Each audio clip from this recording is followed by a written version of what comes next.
In a small, forgotten town, nestled between rolling hills that had seen better days, lived a young boy named Leo.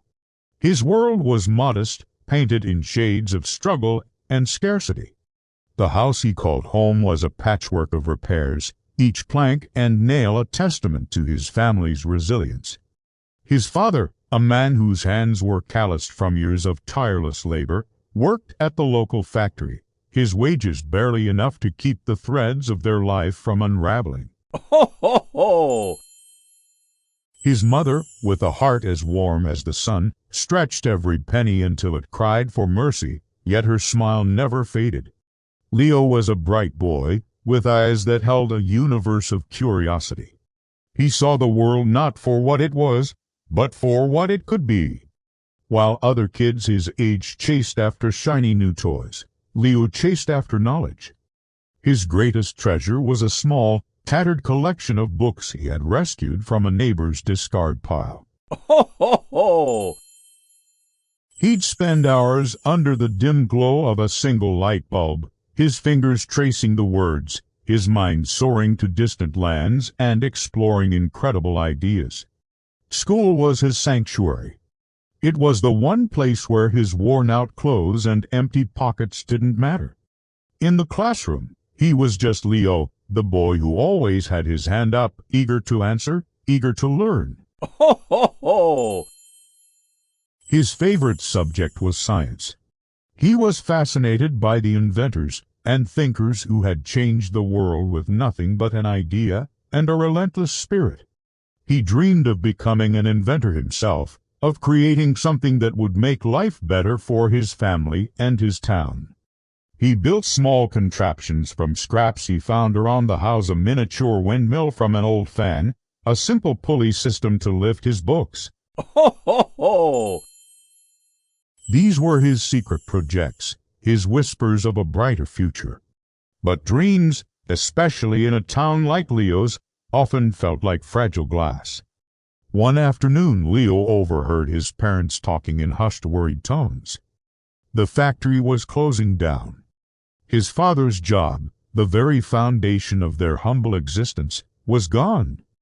A heavy silence fell over their small home, thicker than the winter fog. Ho, ho, ho! Leo saw the worry etched on his father's face and the inched tears in his mother's eyes. For the first time, the weight of their poverty felt suffocating. He looked at his small inventions, his books, and a cold doubt crept into his heart. What was the point of dreaming when reality was so harsh?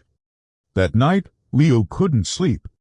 He sat by his window, staring at the moon, a lone beacon in the dark sky. Ho, ho, ho! He thought about giving up, about accepting that his dreams were just that, dreams.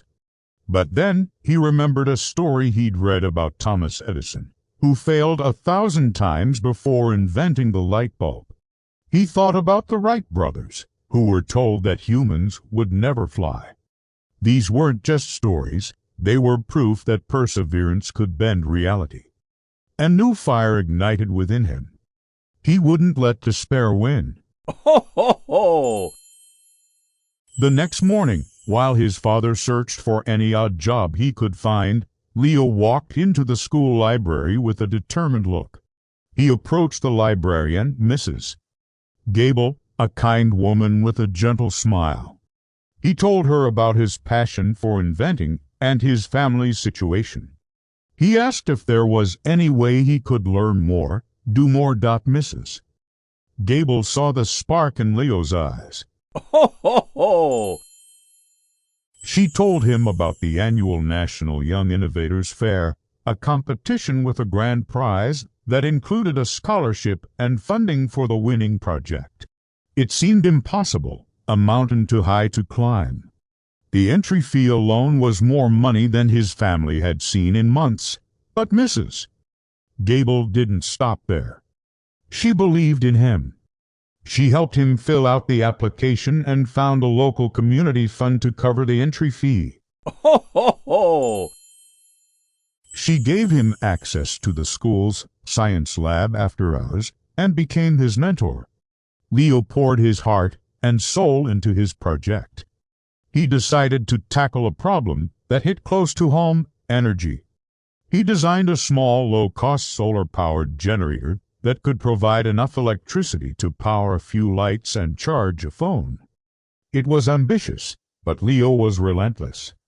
He spent every spare moment in the lab, tinkering, testing, and failing. Ho, ho, ho! Many times, his circuits shorted out. His designs fell apart. There were moments of sheer frustration when he wanted to throw it all away.